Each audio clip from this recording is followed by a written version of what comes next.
अब शैतान के चुंगल में वो पहुंच गया। अब शैतान जिस मजहब में चाहे उसको कन्वर्ट करा दे।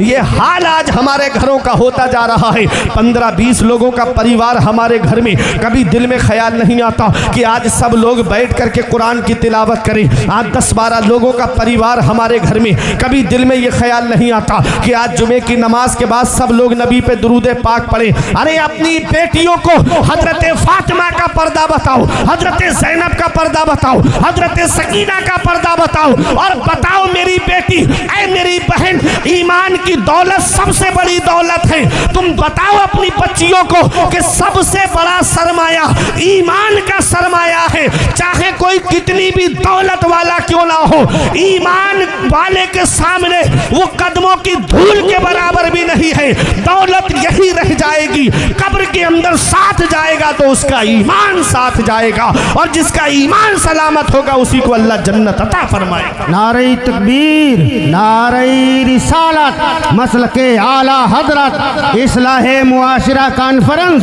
इस्लाहे मुआशरा कॉन्फ्रेंस, जश्ने उवैसे करनी, नारे तकबीर, नारे रिसालत। सुभान अल्लाह, सुभान अल्लाह। आज कितनी मुस्लिम बेटियां इर्तिदाद की तरफ चली गईं। 2 वजह मेरे सामने आई। एक वजह तो ये समझ में आई कि आज हमारे यहाँ पर शादियाँ लेट बहुत हो रही हैं। शादियाँ लेट होती जा रही हैं, उम्रें बढ़ती जा रही हैं। अब आज मुझे भूख लगी है और खाना 3 दिन के बाद मिलेगा, तो मुझे अपनी भूख मिटाने के लिए तो कोई ना कोई तो रास्ता चुनना पड़ेगा। मेरे आका फरमाते हैं कुल्लुकुम राइन व कुल्लुकुम मसऊलुन अन रइयतिही। तुम में का हर शख्स जिम्मेदार है और अल्लाह क़यामत में हर शख्स से उसकी जिम्मेदारी के बारे में पूछेगा। बाप औलाद का जिम्मेदार है, बड़ा भाई छोटे भाई बहनों का जिम्मेदार है, शौहर बीवी का जिम्मेदार है। लड़का लड़की जवान हो जाए, माँ बाप अगर उनका निकाह न करे और उनसे कोई गुनाह सरजद हो जाए तो उस गुनाह की सज़ा उनको तो मिलेगी ही, लेकिन क़यामत में उनके माँ बाप को भी उसकी सज़ा मिलेगी। अपने बच्चों की शादी वक्त पर क्यों नहीं की। और आज शादियाँ इतनी महंगी होती जा रही हैं। नबी ने फरमाया था निकाह आसान करो, ज़िना दुश्वार हो जाए।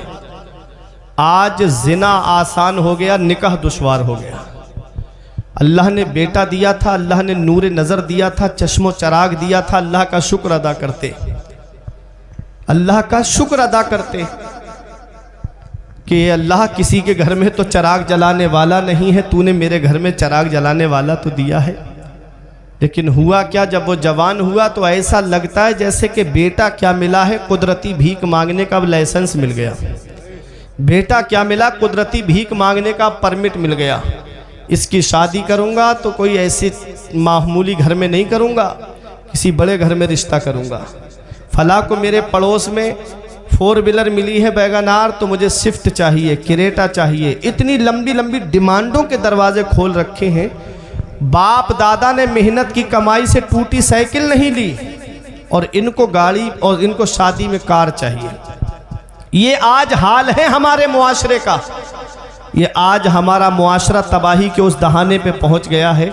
मुझे बताओ, अगर जहेज में आपको 4-5 लाख रुपए मिल भी गए तो वो कितने दिन तक चलेंगे।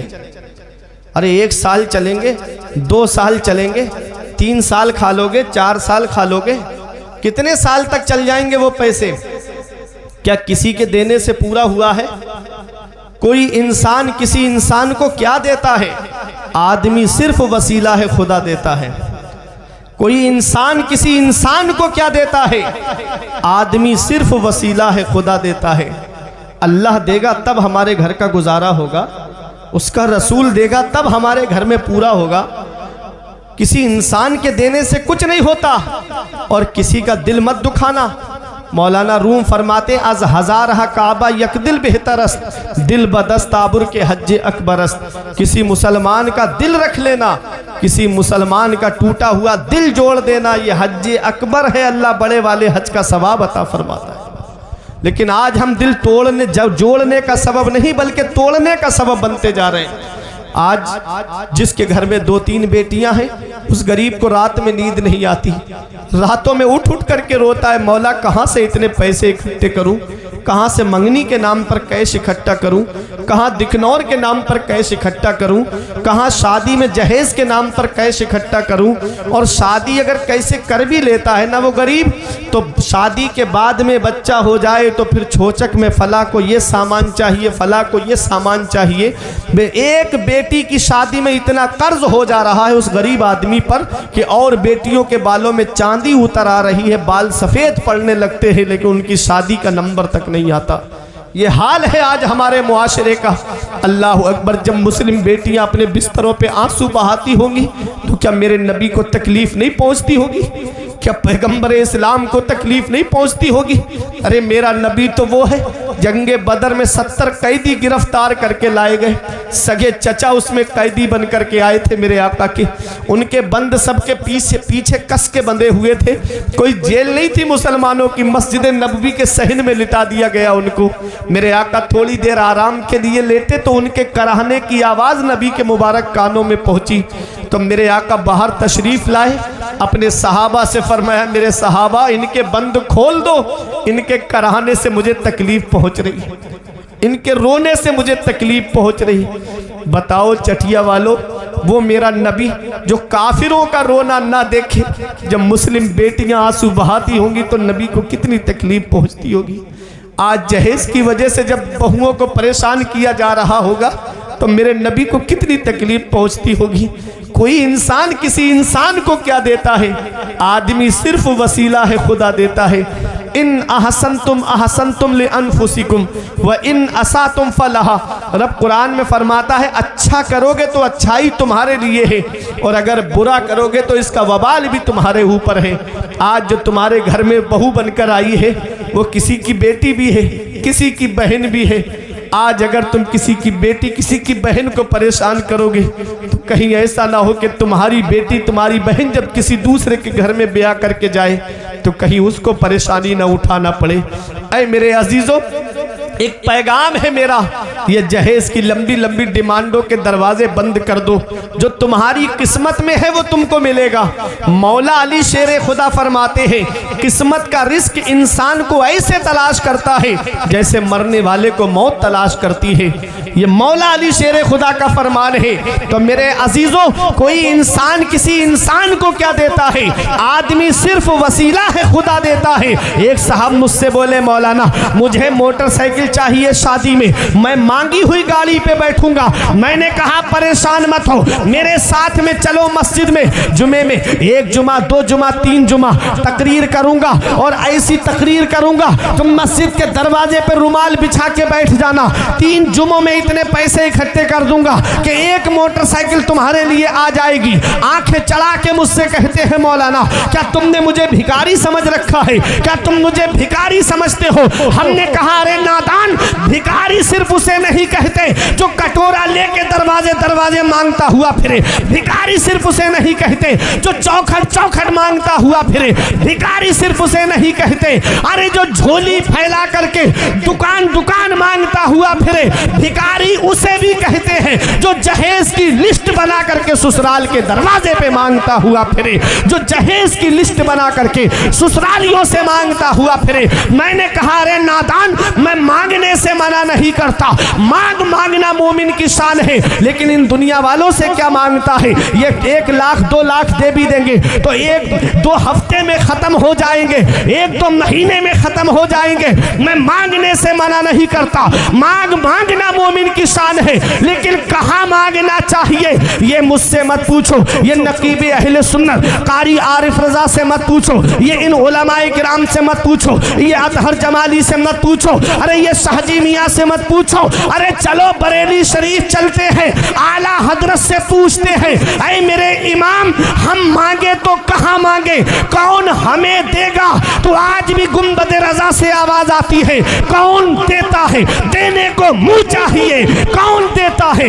देने को मुंह चाहिए। देने वाला है सच्चा हमारा नबी। नारे तकबीर, नारे रिसालत, मसलकी आला हजरत उलमाए अहले सुन्नत खतीबे हिंदुस्तान अल्लामा फुरकान रजा मंदरी साहब क़िबला। नारे तकबीर, नारे रिसालत। कौन देता है देने को मुंह चाहिए, देने वाला है सच्चा हमारा नबी। अल्लाह देगा तब हमारे घर का गुजारा होगा, रसूलुल्लाह देंगे तब हमारे घर का गुजारा होगा। एक आले रसूल से सैयदजादे से हातिम ताई के पोते ने कहा कि मेरा दादा वो है जो 7 दरवाजों से बांटता है, और बांटने की शान ये है कि लेने वाला एक दरवाजे पर लेके दूसरे पे आ जाए तब भी देता है, तीसरे पर आए तब भी देता है, चौथे पर आए तब भी देता है, 7 दरवाजों पर बारी बारी आ जाए तो मेरा दादा मना नहीं करता है, ये उसकी सखावत है तब भी देता है। तो आले रसूल ने कहा, सैयदजादे ने कहा, अरे वो तेरा दादा है दादा जो 7 दरवाजों से बांटता है तब भी साइल का सवाल पूरा नहीं होता है, उसकी ख्वाहिश पूरी नहीं होती है, एक दरवाजे से लेकर के 7 पे बारी बारी आता है तब भी ख्वाहिश पूरी नहीं होती है। अरे मेरा नाना वो है जो एक दरवाजे से बांटता है, एक चौखट से बांटता है, और बांटने की शान ये है कि मांगने वाला एक बार मेरे नाना की चौखट पर आ जाए कयामत तक किसी के सामने हाथ नहीं फैलाता है। वाह क्या जूदो करम है सहेबत हा तेरा, वाह क्या जूदो करम है सहेबत हा तेरा, नहीं सुनता ही नहीं मांगने वाला तेरा, नहीं सुनता ही नहीं मांगने वाला तेरा। वही रब है जिसने तुझको हमतन करम बनाया, हमें भीख मांगने को तेरा आस्था बताया, तुझे हम्द है खुदाया, तुझे हम्द है खुदाया। तो मांगना है अल्लाह से मांगो, मांगना है रसूलुल्लाह से मांगो, अल्लाह देगा उसका रसूल देगा तब हमारे घर का गुजारा होगा। कोई इंसान किसी इंसान को क्या देता है, आदमी सिर्फ वसीला है, खुदा देता है। तो जब बच्चों की शादी करो तो ये जहेज़ की लिस्ट बना करके नहीं मांगना है, बल्कि कहना है कि अल्लाह का दिया हुआ मेरे घर में सब कुछ है, बस एक बेटी की कमी है जो तेरे घर लेने आया हूँ। जब ये जुमला बोलोगे ना तो आने वाली बहू तुमको सास ससुर का नहीं बल्कि अपने माँ बाप का दर्जा देती हुई नजर आएगी। होता क्या है कि उसे जहेज़ के नाम पर उसके बाप को माँ को खून के आंसू रुलाए जाते हैं। यही वजह है कि 1-2 हफ्ता नहीं गुजरता बहू अपना चूल्हा अलग कर लेती है। अब ये साहब परेशान फिर रहे हैं कि मौलाना साहब कोई आमिल बता दो, कोई मौलाना बता दो, कोई पीर साहब बता दो, मेरा बेटा मेरे हाथ से चला गया। हमने कहा क्या हुआ? बोले उस पर मेरी बहू ने करा दिया, अब वो अपने कब्ज़े में कर लिया है उसने। हमने कहा इसमें उसकी कोई गलती नहीं है। कहने लगे तुम भी मौलाना साहब ऐसी बातें करने लगे, मेरा पला पलाया बेटा चला गया, ना माँ से बात करता है ना बाप से बात करता है, और तुम कह रहे हो इसमें उसकी कोई गलती नहीं है। हमने कहा हाँ, जब कोई इंसान किसी चीज़ की बोली लगवाता है ना तो जो उसकी कीमत अदा करता है उस पर किसका हक होता है?